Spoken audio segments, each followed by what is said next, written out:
Right, hello. I think I might be doing the stream alone today, but I want to kind of push through this week as we are making progress on how we want to organize our logic in the project editor. Sorry, I'm having my YouTube running. There we go. Just a quick summary, like in the project editor, we have this concept of features, and it was very much tied to React states, and it became like quite frameworky, and that's not what we want. So what we're talking about now is that these features are really just a way for us to organize our logic. So there are certain domains of the project editor, like branch management, file explorer, Git, onboarding, and stuff like that. And all of these doesn't really make sense, which is why we're kind of going through this. But the idea is that a folder in the features folder covers a certain domain of the application. And within that folder, we define hooks.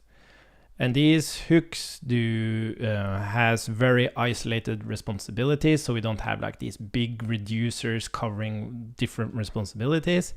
It's very to the point what they do, and they have a very like friendly, consumable API to consume those hooks. So that is like what the features folder is, and the feature hooks is just plain hooks. It can be a hook using a reducer with a use effect and returning that reducer. It can be use SWR. It can be a hook which is a Zustand store to optimize rendering, for example. And we're actually going to look a bit more at this shortly. But the point is that each of these hooks, they live in isolation, and we use the right tool for the job, right? It might just need a use state, it might need a reducer, we might want to apply React states transitions to that reducer to manage complex flows. It might just be a simple fetching of data where use SWR is a good fit, or it might be we might want to optimize rendering or reconciliation, where we'll use a Zustand store instead. The thing is that these hooks are like factories. Like if you use the same hook in multiple components, you kind of get an instance of the hook. And that is not what we want in many cases. What we want is to have like a singleton. Oh, what the hell happened here? We want a singleton of the hook. What happened here? Is it my Wi-Fi completely disconnecting, or... Oh, we're back. Interesting. No matter. Some of these hooks, they need to be kind of singletons. They need to be shared. So that's very typical for a reducer holding some state. We don't want to like reproduce that state every time. And for example, when we use React states transitions, any side effects are reactive to the state. So we want that state to be the same, and we want the side effects to be the same, so that we don't have like consuming the hook 2 times and then suddenly some side effect is fetching some data somewhere, and then we do that 2 times. And yeah, the point is shared state and effects. So what is special about this index file is that even though it might just export hooks, because we don't care about them being like singletons, what we are able to do is to define a context for that application domain. And that context can expose hooks. So in this case, we have like a foo hook and we have a bar hook, and we expose those on the context. But in the file, we don't actually use, so when we consume this from the application, we don't use those, we don't use that context directly. We rather expose these hooks, by using the context and pointing to the, in this case, the foo hook and the bar hook. So from a consumption standpoint, you don't really care about what kind of hook it is, what tool we use to implement that hook. They are all just exported from this application domain. And some of them are like factories, some of them are singletons. You don't really care about that from a consumption standpoint. But to actually provide these hooks to the context, making them like singletons, we just use them inside the provider, and then we expose them on an object where each property represents an instance of the hook. And we're using memo here because this provider might be affected by a parent reconciling. And in that case, if we didn't use memo, we would create a new object here every time, and any consumer of any of these hooks would also reconcile, which is not what we want. So we're using a memo there. Okay, so what I thought we could do now is, this is like based on like all the iterations through the week, discussions on Slack. And what I thought we would do here is that we try to define path of least regression. So how would we actually convert all of this into what we've been talking about here? Well, the first thing, so this is a suggestion from me now, we haven't discussed this, but I think we should first split up existing reducers into multiple nice to consume hooks. That is like the basic thing we can do. And we're going to try to do that. So we're keeping the same actions, the same states, everything. It's just split up into multiple hooks. That's the only difference. And what that enables us to do is that we can start looking at the hook itself. Should it really be a reducer? Maybe it's just fetching some data, so it should be use SWR. Or maybe we see that, oh, this reducer does a lot of updates and we don't want to do so much reconciliation. So we're going to use a Surstand store for that. So this is like the first step to enable us to choose the right tool for the job. So I guess we should do numbers here. Evaluate hooks in terms of implementation. So that will be like the next step. We have these different hooks now actually representing isolated logic for the domain. And then we can evaluate, should it be use SWR, Surstand, or is it going to be a hook from Pitcher Client? So that would be like the next step, and then we can do even smaller iterations, right? Like now we do like the whole domain of the application is refactored in the PR, but here in this step we are just changing one single hook, the implementation of a single hook. We don't even change how it's consumed. So this one is a tiny bit riskier, but this one is definitely not very risky. And then the question is, does the hook even need to live here? That's the thing. Like we have certain hooks which is now like has a provider attached to it, but it doesn't seem like it needs a provider. It can just be a hook next to the component using it.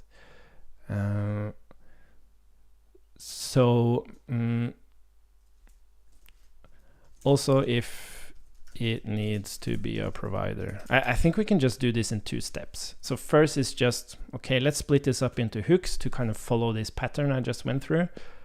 And then we can start evaluating how we actually implement each of those hooks. Cool. Okay, so let's just keep that. And then let's try to implement or change this. And I'm going to use VS Code for that work. Let's see here. Let's connect.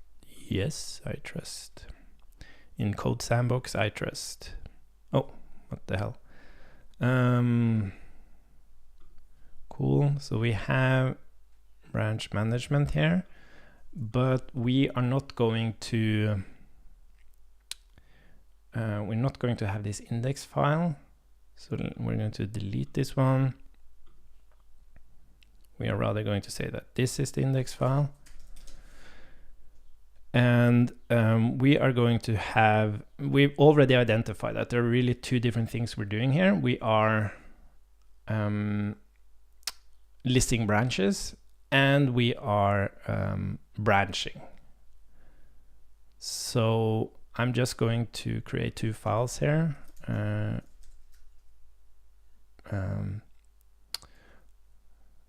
Yeah, it's basically just branch list. So let's call it branch list, and then I'm going to call it branching because that's what's happening. This might change later, but there we go. And now you see we have this relatively big reducer, but we are going to split this up. So let's look at branch list first. So this is going to be shared. It doesn't matter where you consume these branches. It will always be the same state. So we're going to use provide branch list because we're going to expose this through branch management provider. And let's start copying over some types first. So I'm going to do this strategy of copying everything and then removing what I don't need. So I think this base state is actually, let's just remove all the states related to. Now I would name these.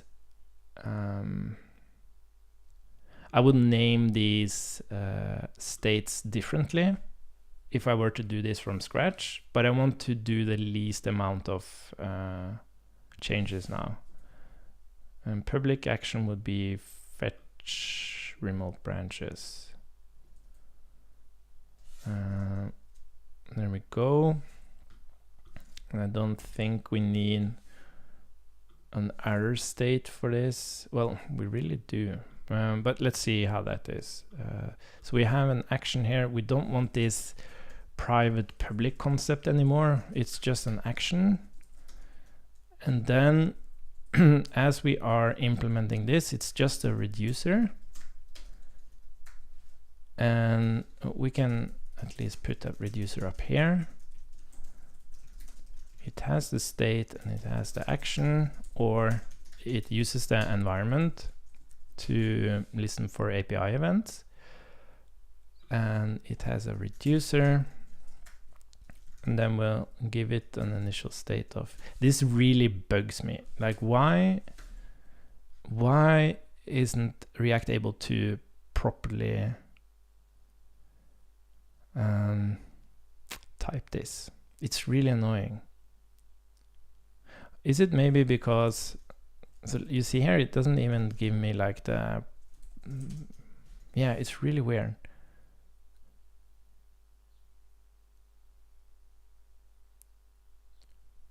It should be able to infer what the initial value here is. I wonder if I use like a function. No.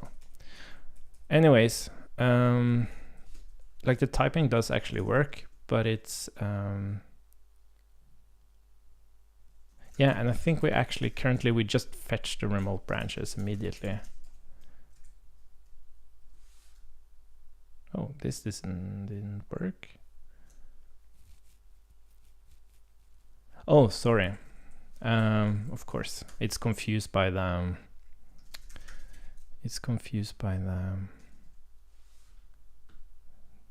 Do we have CodeSandbox? I have to properly implement it first. So we have state and action, then we have fetching remote branches, and we have ready. Oh yeah, of course. So this is complaining because I'm missing, like you see, it's so funny, like when I hover this, it knows about the problems with the typing, but when I do IntelliSense, it doesn't understand it. It's very fascinating. So we have remote branch names. This is really annoying. And then we have default branch name. I'm a bit unsure why we put that during the fetch. But I don't want to change. I just want to split the reducer. I don't want to make any changes to it. So what we've basically done now is we've isolated the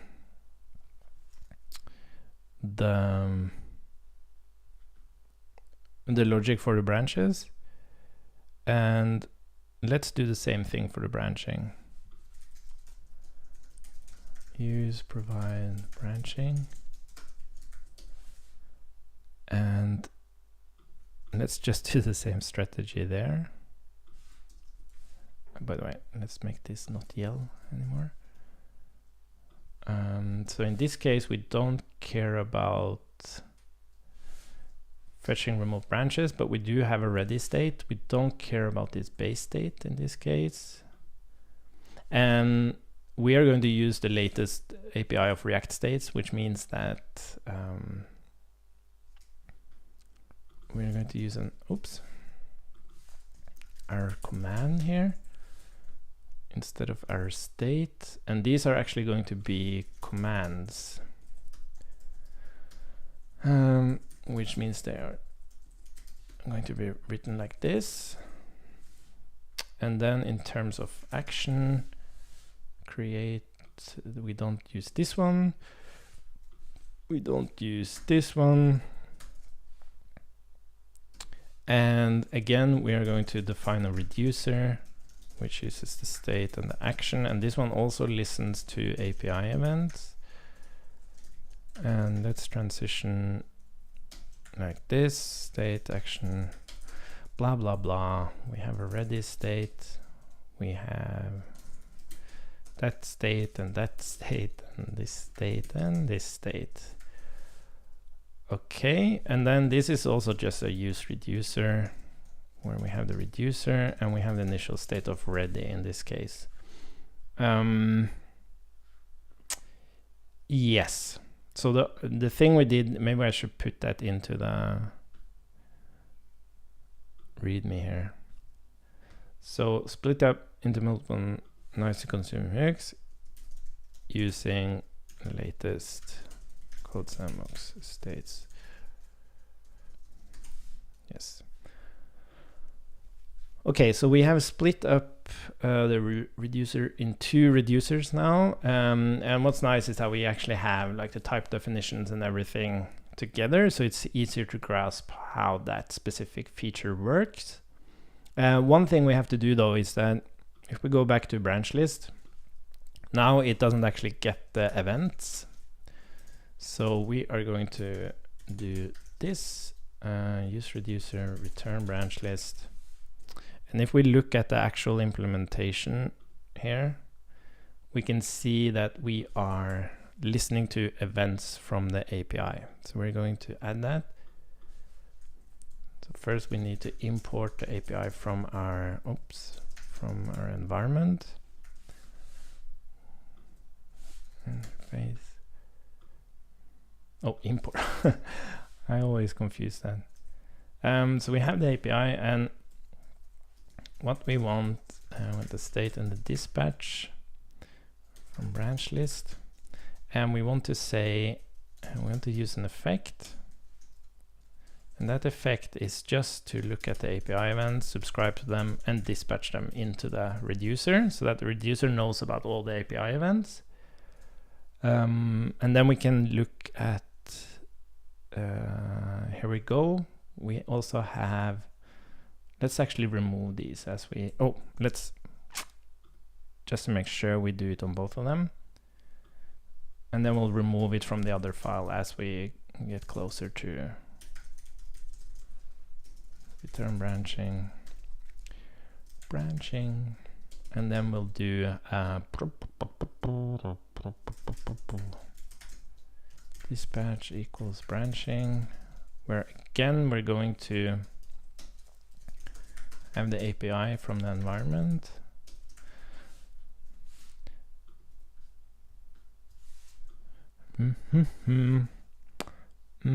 Use effect, API events, subscribe, and dispatch them. So we get them into the reducer, and that's cool. And then that means we can remove this one, and we want to move this thing into the actual branch list.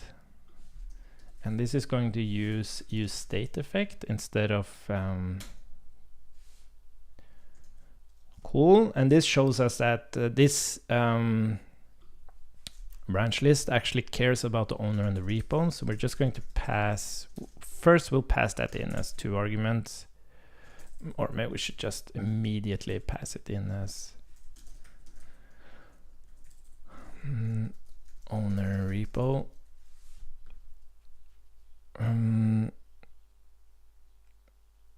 Cool. So then we have, so what happens here is that immediately when, so this is what I would change here now that we kind of, there's some history here for this fetching of remote branches. We had to do this before to do some evaluation of what the default branch was and stuff like that. But now that's actually exposed through the API. So what we would really do here is that you would ask to fetch the remote branches as you were actually looking at remote branches. But again, I don't want to change that logic right now. That's something we can do later. So you would have other states here. You would have like an idle state, and it would then move into a fetching state, and then it was actually ready. And in this case, we might even add a state of, what's it called, like invalidated. So it would have an effect with a timeout, maybe, where we wait like 5 minutes and then it's like invalidated, which means that you can fetch again. Or maybe we would even listen to an API event or a pitcher event. So something happens in pitcher, which, for example, we do a fetch or something like that, which kind of indicates to us that we should move this reducer into like invalidated state, so that the next time you try to fetch, it will actually do so. Anyways, nothing we're going to do anything about now. We are going to start putting, these are all related to branch create. All these are actually related to branching. So let's see how these work now. So we have creating branch. Is that is an actual state, right? Yeah. So use state effect, creating branch. Yeah, here we also need the owner and the repo.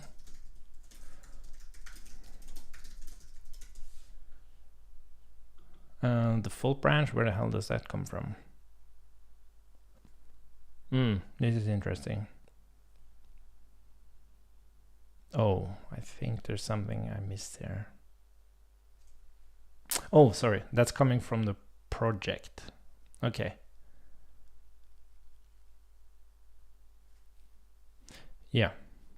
And so this is also interesting, because yeah, we haven't really talked about this in the team, but currently we allow these different features to like depend on each other. So for example, we have a project, we have something called project now, which is of course like high up because you need a project before you can do anything. and we allow you to just use a hook for that. But you could argue that this should rather be passed in as props. So owner, repo, and default branch should really be passed in as a prop. But again, we're not going to change this. This is more something that we can change later. So what we're going to do, we can use the project here, and then we'll rather pass in the default branch.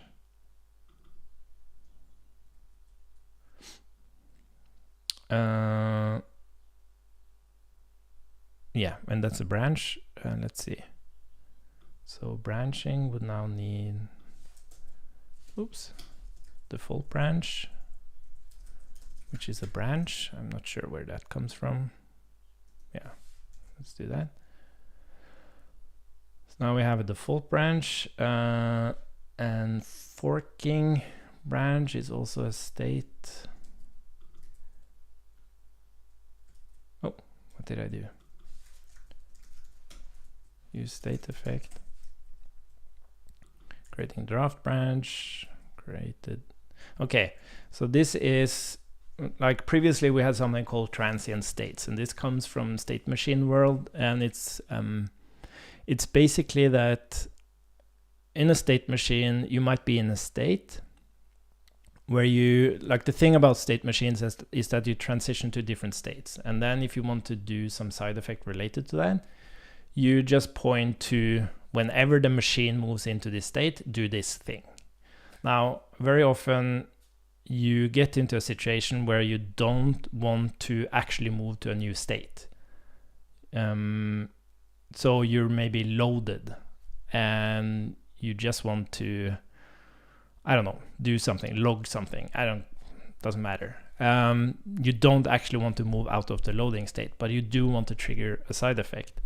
And in that case, you have something called transient states, and they are basically states that is never entered. They are just like kind of move into them and right back to in this case loaded state again. But that concept was just consuming it and understanding it, and it just creates so much overhead. So now we just have something called a command, which means that when you change the state, you can continue to stay in your same state, but you just say run this command. And transient states are like created branch, like that's kind of the state you're moving, the transient state you're moving into, while a command you would say create branch. But again, we're not going to change anything more than necessary here. Okay, maybe we can change these ones, because they are contained here. Yeah, let's do that. So this would be, let's change them first. So branching has a command of create branch, create fork, and we already have show waitlist. So yeah, there you go. So we have create branch. Yeah, we just haven't typed them yet. We're going to do that. Was this in the ready? Yeah, we have to check that when we can actually run these commands. But we are going to do this, and we are going to do this, use command effect. Error. And then branch create error. What is that? That's an actual state. Where are we? Use state effect, branch create error, and this is also a use command effect. So we are going to move this one up, so we kind of separate. Now, and if you like don't know the concept of state machines, you might wonder what the hell is all this. It's just that whenever the UI consumes this hook and tries to do branching, the reducer decides what happens. The reducer looks at its own state, and it might ignore the dispatch completely because it's not valid to do branching now. So we never allow the consumer of the hook to start a side effect, for example, calling fork in the API or creating a branch and so on. It goes by the reducer first, where it knows if it's valid to do that or not, and then it's rather an effect of changing the state that causes these side effects to happen. Yeah, and then we have some callbacks here. Dispatch notification, dispatch waitlist. These two we can actually grab from the from here. So let's take these two and shove them into branching. We have use waitlist.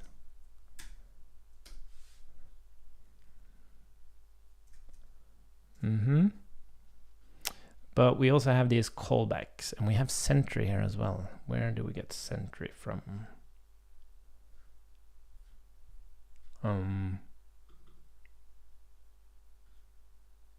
Where's sentry coming from? Oh, sorry, the environment, of course. So we have sentry.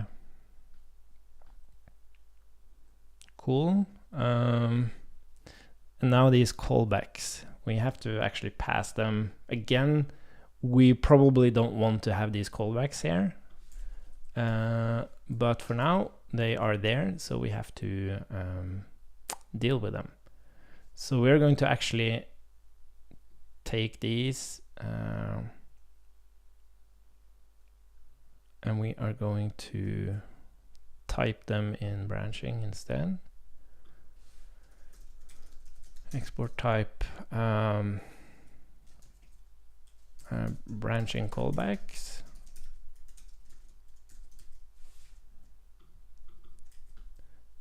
So we're going to say that we also get the branching callbacks here, which is these ones. Cool. And then in the index file, the feature props is this plus the branching callbacks. Branching callbacks. Okay. So now we've cleaned up. Yeah, so this is the thing. We can actually remove this.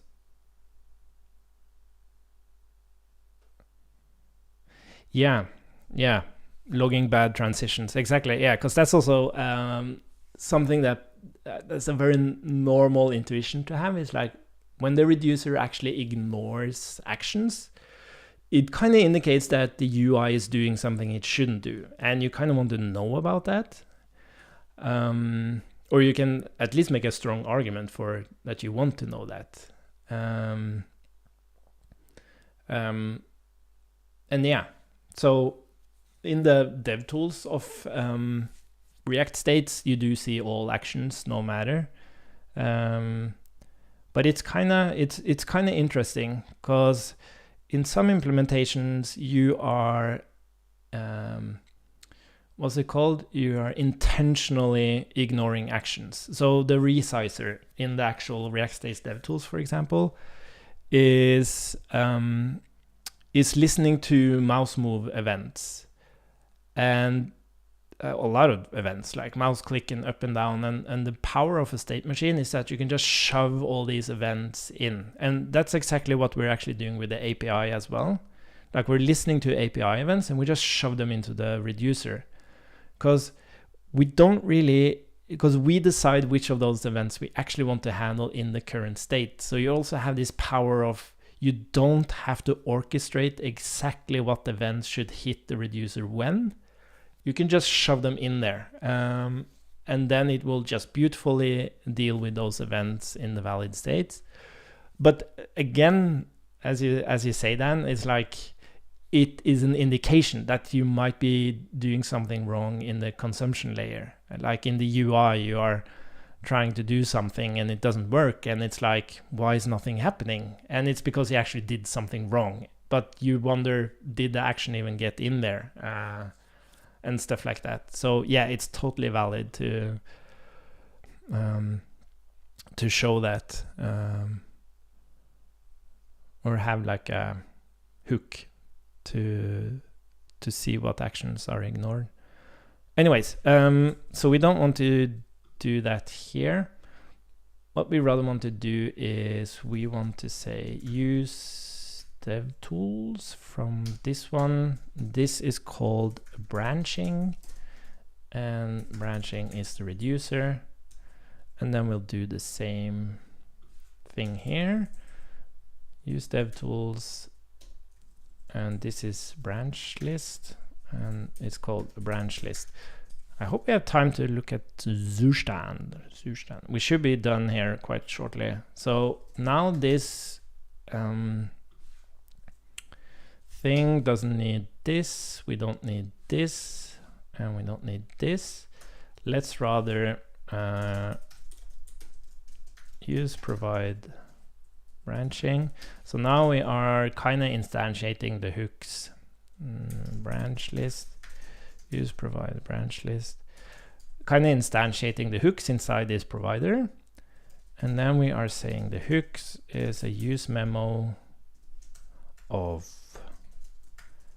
branching and branch list, where the branching and branch list are the dependents.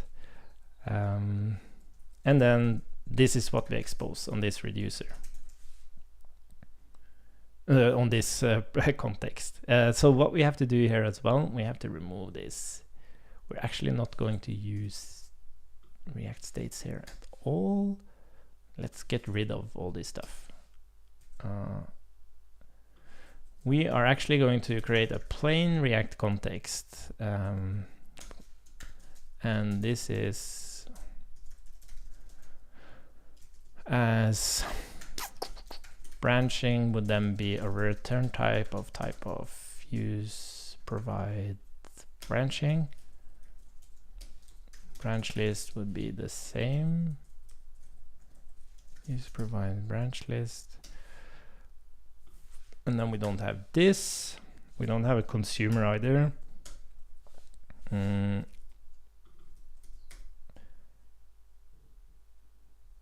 Yeah, and then we have like initial state here. So let's just remove all of this. We kind of have to reintroduce those things. So here we would have use branching would then be use context from React, and we're going to use this context, but we're going to explicitly use the branching. Use branch list, use context, branch list. Our son Oscar, he's been sick for 3 days with he has an ear infection in both ears. He has an infection in his eyes. He has a cold. He has a fever. He has everything. But finally, we got some powerful mixtures from the doctor, and he's shaping up. So that's good. I'm just going to give this to my partner. I'll be right back.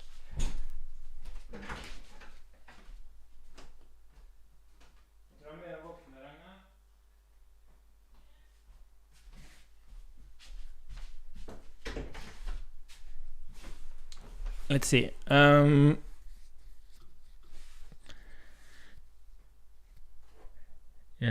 Yes. Oh, I'm noticing I haven't eaten that well today. Too much coffee, too little food makes you dizzy. Let's just call it provider props.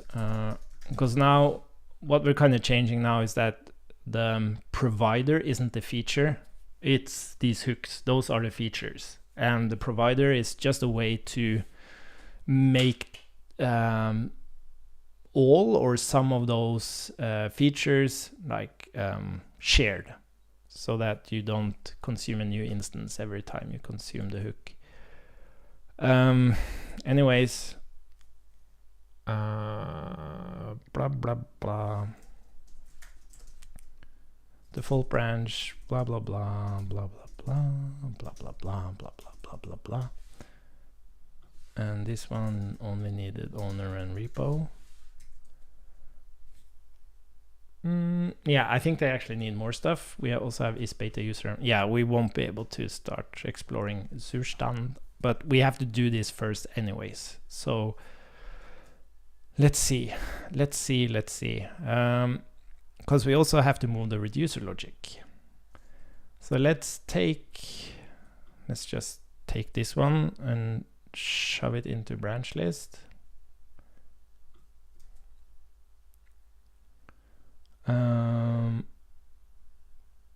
Yeah, and now with the latest API, we actually get the state first. I have no idea why I flipped them around. That was stupid. And this is just state. Okay, so this is an example of where we want to be able to express an error. So yeah, we actually do want commands here as well. So let's bring in the error command. Error command. So now we can see, instead of having this transient state of error, we actually just say, because this didn't have an error, right? No, there's no state called error. It's a command, yes. So the way you actually express this is that you just keep the state as is, but we have to just type it first. So we allow during the fetching remote branches to run a command, and it's actually the only command we have, which is the error command. And we do not have to have it there, but we can put it there, so it's optional. So in this case, we actually want to run that command. Let's see, and then there we go. So now what we're doing is that we're staying in fetching remote branches, but we run a command that will display an error. And you can argue like this is a non-recoverable state we're put into, but that's how it's implemented this far, but at least now it's more obvious. So here we would probably we might still run a command, but we would maybe move into an actual error state, which would allow you to fetch the branches again, for example. That's the thing with error handling. It's typically you just kind of put it aside. Classic. Anyways, so now we just have to make sure that we actually do deal with that error. So what we could do here is we could copy this command effect of error and dispatch notification. Yeah, so we're just running a notification on the error, and we're just giving a message and a status. Oh yeah, and then we do to-century context. Yeah, what's interesting about this is that since both of them might return an error command, we could actually put this outside. We're going to try that just for fun. So we could actually say,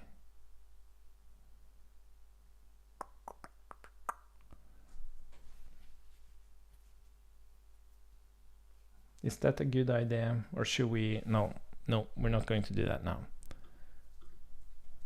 What we're going to do is that we're going to keep it here, but we're going to copy it into branch list.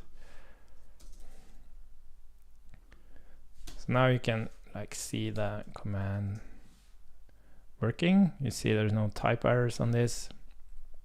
Here we also want the notifications. Let's go in and add the possibility to do that.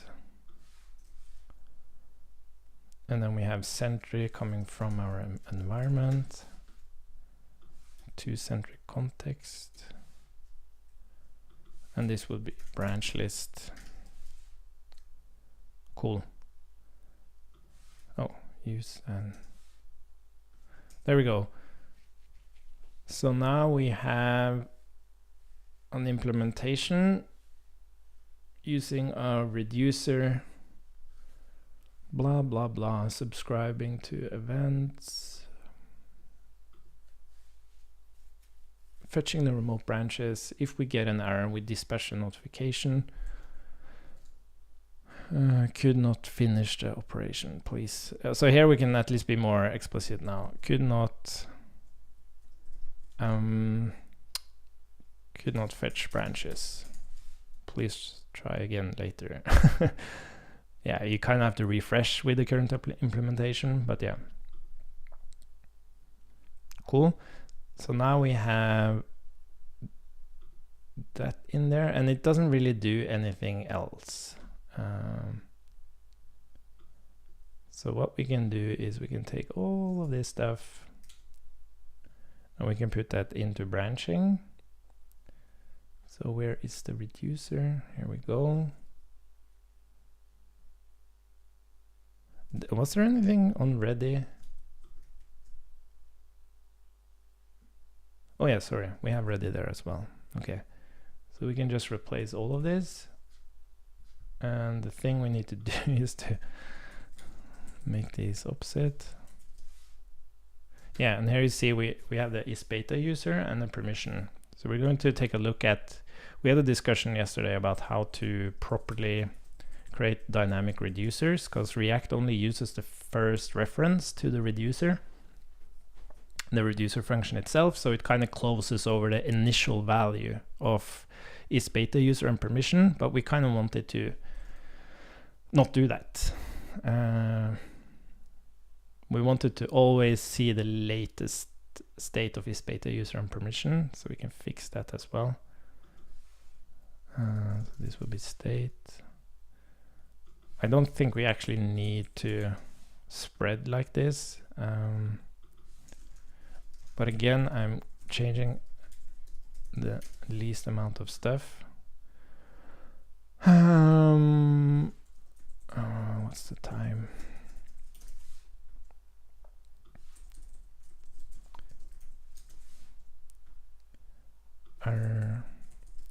It's actually quite complex, the branching stuff.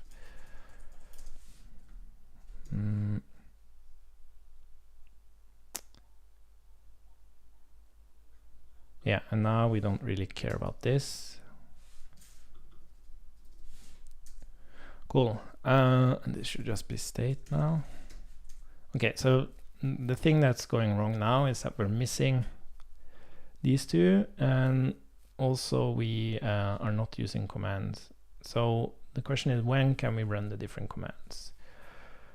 When we're fetch remote branches, we don't care about that here. So when we're creating a branch, we can call the command of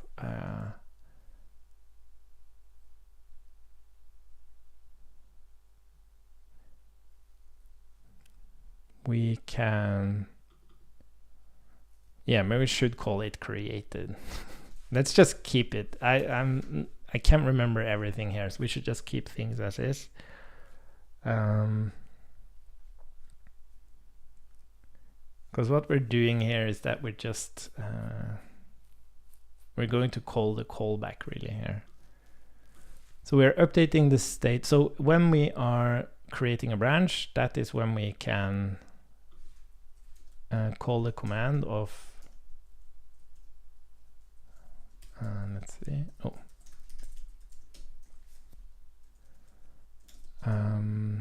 Which is, what was that? Created branch, and then we have the same for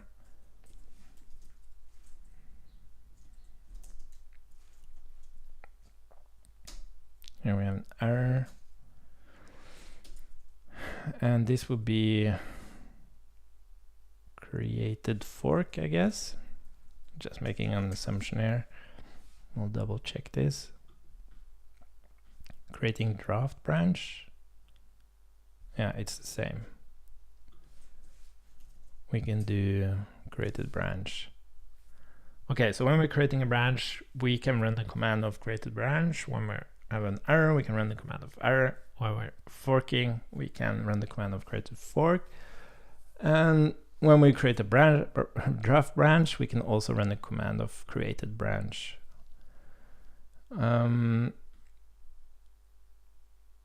Let's see.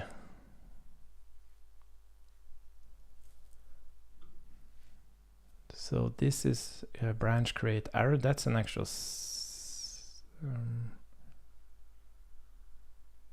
wasn't that the state? Branch create error. Yeah, why isn't it here?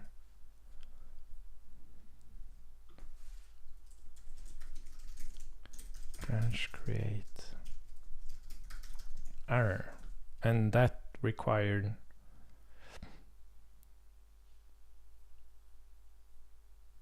wow, did I miss this? There we have it.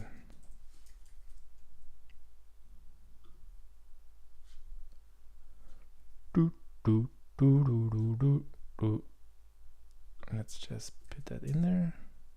Oh no, sorry, it's there. Branch create error. My fault. Yes, I think it's yeah, it's just because we are doing like I mentioned this spreading. We don't actually have to do this spreading.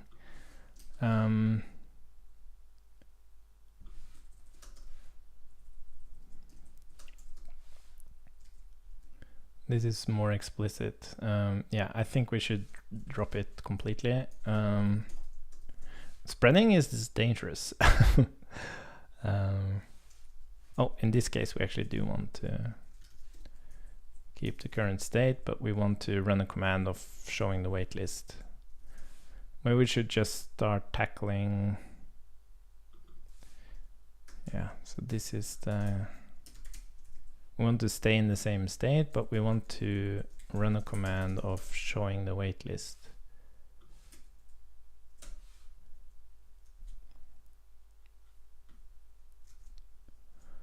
And in this case, we want to do the same.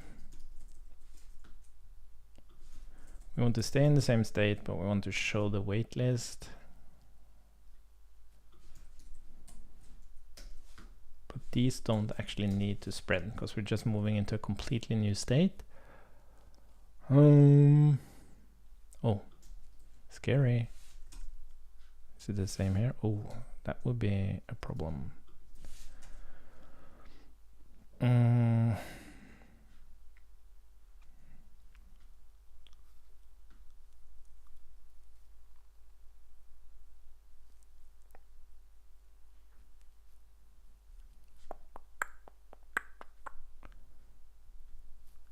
Yeah, let's get through this. So created branch would be we stay in the same created branch, and it needs to know the new branch name.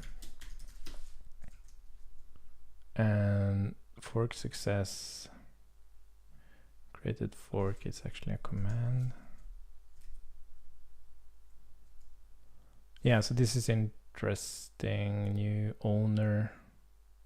Yeah, I don't think we care about that other than in the actual command. Why is this complaining?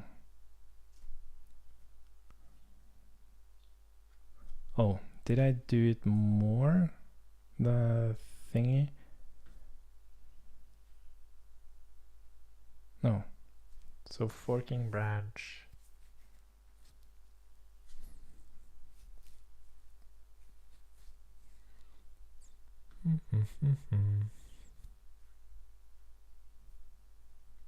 Yeah, I'm not sure about why the typing is wrong here.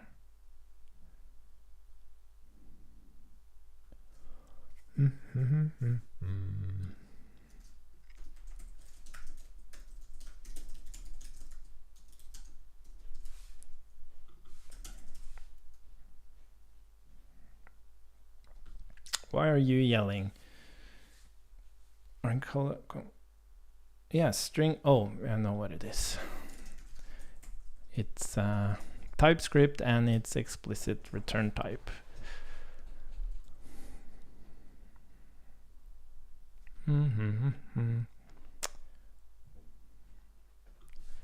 Or this could actually be an error as well. And it's kind of weird to go and refactor this because like you're supposed to do it in the other order. You're supposed to reason about these states and what they allow. But now we're kind of we have defined what they do, and we kind of have to readjust the typing. Branch create error. We don't need the current state.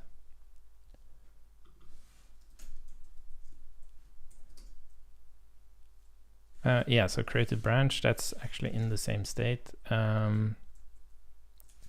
But we want to run a command of created branch. Okay, cool. We're getting there.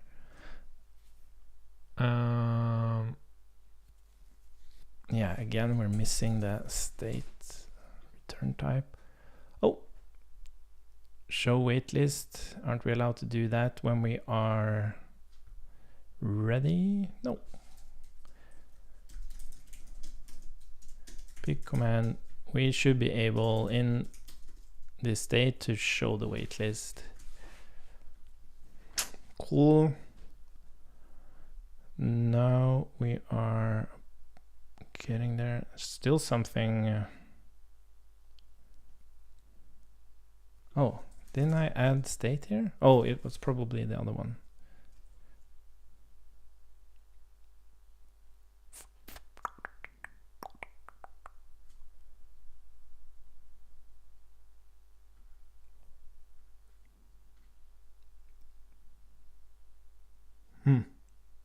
Why are you yelling?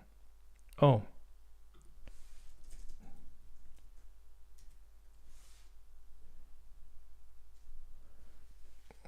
Oh, sorry. Yeah, this is a thing. Like you see, we have the state up here in the reducer, and we're like inlining the transitions, and there's a risk with that because this state is typed to any state, while this state is typed to the actual ready state. So that's something to be aware of. Like typically I would move these transitions to its own object outside, which also helps like not redefining. Maybe we should just do that. Let us just do that.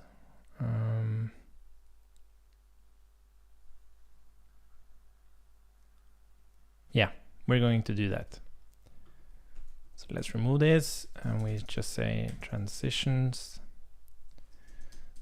So we have our transitions, T transitions, state and action or API event, which is this object, and we're still happy. Only that we actually want to have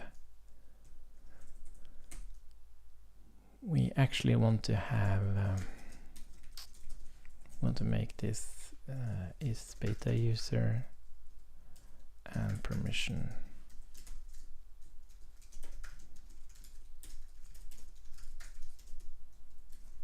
And this should really be let's see, and this should return T transition state API event. Ooh, am I doing this wrong? Aren't I just setting the return type now?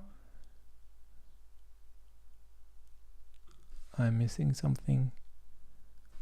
What am I missing?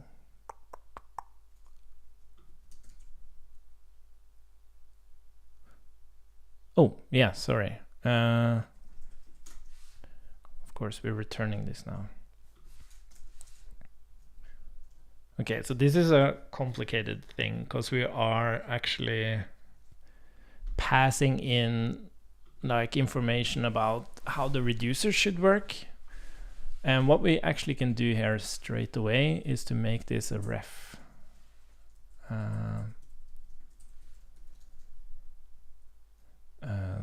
These are like params, and this is a ref from React. What's it called? Like a mutable ref? Yeah.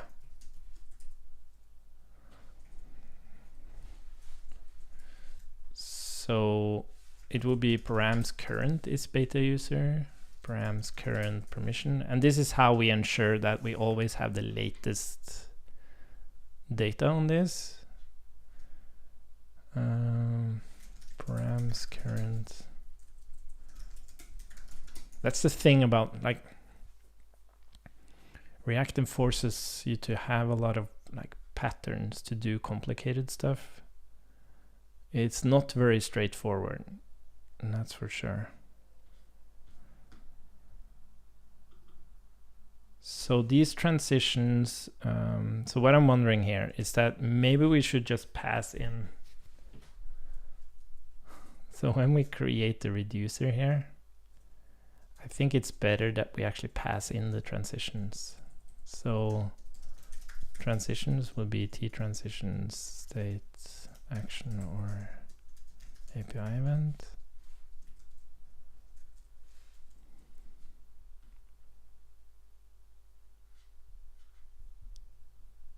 Yeah, this is getting hairy.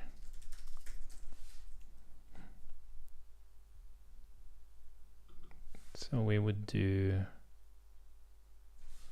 yeah, and it would have to be create reducer. So yeah, this is kind of crazy. Oh my god, this is getting so complicated. Like it's so simple, the concept of separating these things, but now it's getting crazy. Like we have one factory for creating the reducer, we have another factory for creating the transitions, we have this ref for passing in data because React will only use the initial reference to the reducer function, so we have to use a mutable ref, and we're passing it from the other thing, the provider.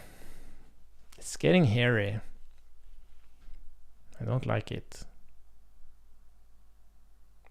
Again, it makes conceptual sense, but in terms of implementation, it's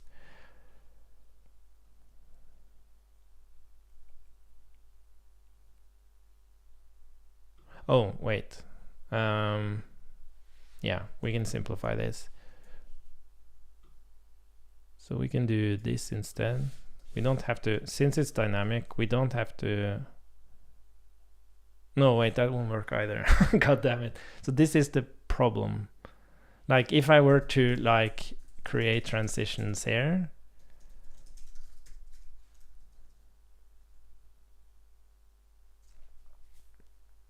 well, I could do it. If I actually pass the ref from here, or I create the ref here, then it will work. Yeah.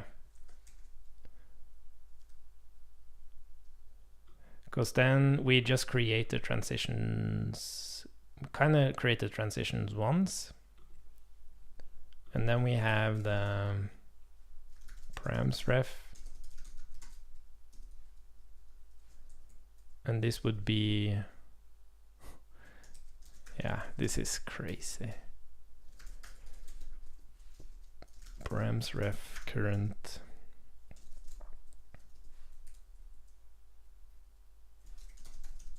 Like what is this?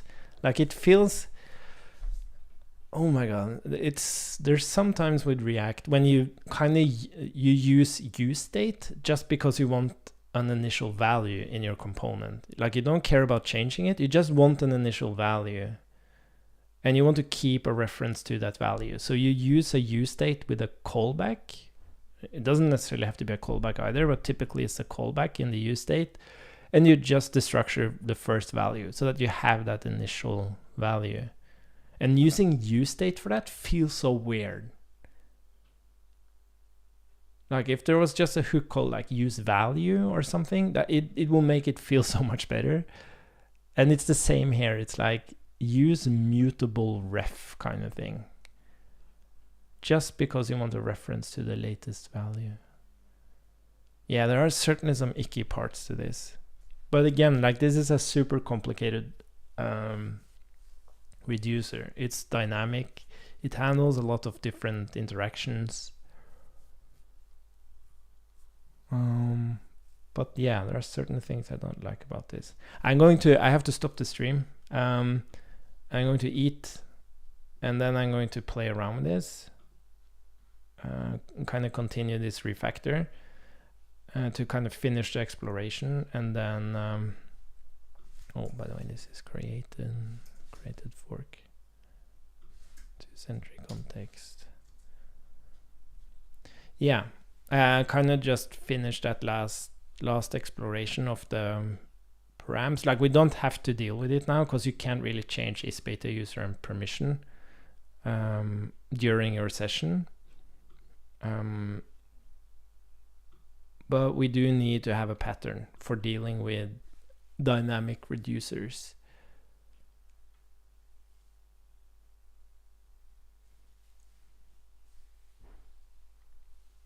Yeah. Yep. And of course, it actually cares about isBeta user. It's a boolean, and then permission is either read or write. And then of course, there's a lot of stuff being passed into this thing.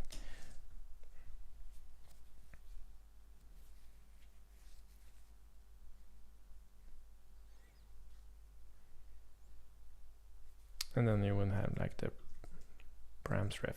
Okay, so we at least we kind of made it work.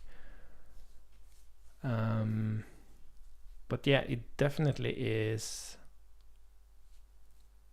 Because the thing is, like, if you passed isBeta user and permission into the initial state of the reducer, what if they update? Like, how do you actually update the state of the reducer? Like, you could make it reactive so that you kind of have a use effect that looks at the value of isBeta user and permission, and if it changes, it dispatches to the reducer that, hey, it updated.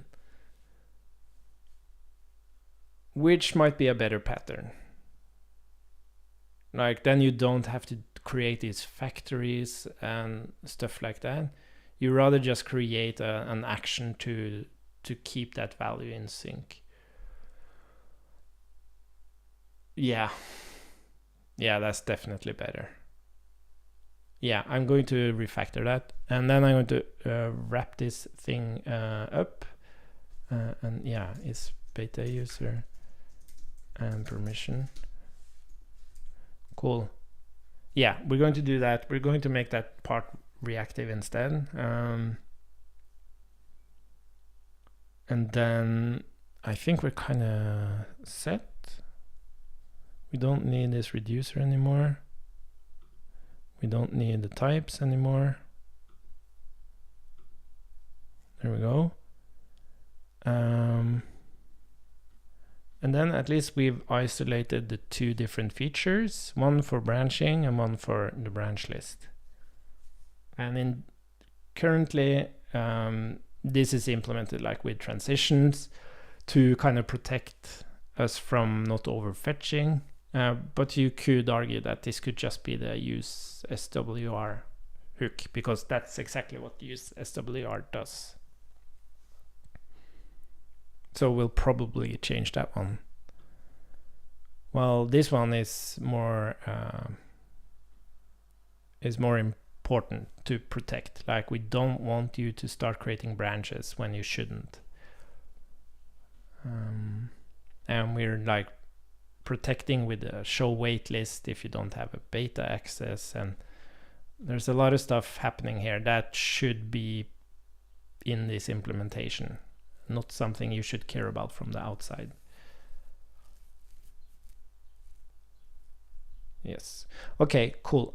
So what I said was basically not do this use ref stuff, basically just create an action for updating the isBeta user and permission, and rather pass that in as part of the state.